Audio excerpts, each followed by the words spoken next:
সমাবেশের সংগ্রামী প্রধান অতিথি উপস্থিত রয়েছেন হেফাজত ইসলাম বাংলাদেশের সংগ্রামী নেতৃবৃন্দ।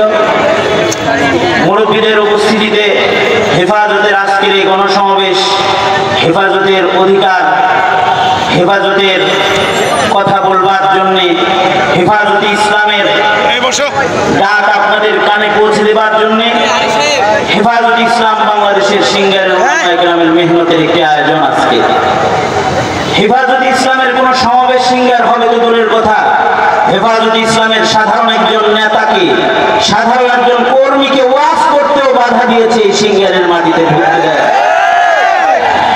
সেখানে আমি মনে করি আজকে আমার নামে সংসদে নির্বাচন করতে হবে এমন একটি আওয়াজ এসেছে। এই আওয়াজটা এটা কোনো আমার বিজয়ের আওয়াজ না, অথবা আমার এমপি হওয়ার আওয়াজ এটা নয়। এটা হলো যারা হেফাজতে ইসলামকে বাধা দিয়েছিল তাদের বিরুদ্ধে গর্জনের আওয়াজ এটা। কারণ ইসলামকে, হেফাজতে ইসলামকে দেশ থেকে তাড়িয়ে দেওয়ার স্বপ্ন যারা দেখেছিল, ওলামায়ে কেরামদেরকে যারা জেলে তালাবদ্ধ করে রেখেছিল, ওলামায়ে কেরামের জবানে যারা তালা দিয়ে তাদের মুখ বন্ধ করার চেষ্টা যারা করেছিল, তাদের কানে আজকের বলিষ্ঠ আওয়াজ হলো এখানে কি জবাব আর উত্তর মাত্র। অবশ্যই মুরব্বীরা যা করবেন বলবেন, আমরা সবসময় মুরব্বীদের নির্দেশেই চলি। জেল যে খাটতে রাজি আছি মুরব্বীদের নির্দেশে, জীবন দিতে রাজি রয়েছি মুরব্বীদের নির্দেশে। কারণ আমাদের মুরব্বীরা কোন দাদার গোলাম না, আমাদের মুরব্বীরা ভাইদের গোলামি করে না, আমাদের মুরব্বীরা আমেরিকার গোলামি করে না, আমাদের মুরব্বীরা আল্লাহর জমিনে আল্লাহর দ্বীনকে কায়েম করার জন্য কথা বলে।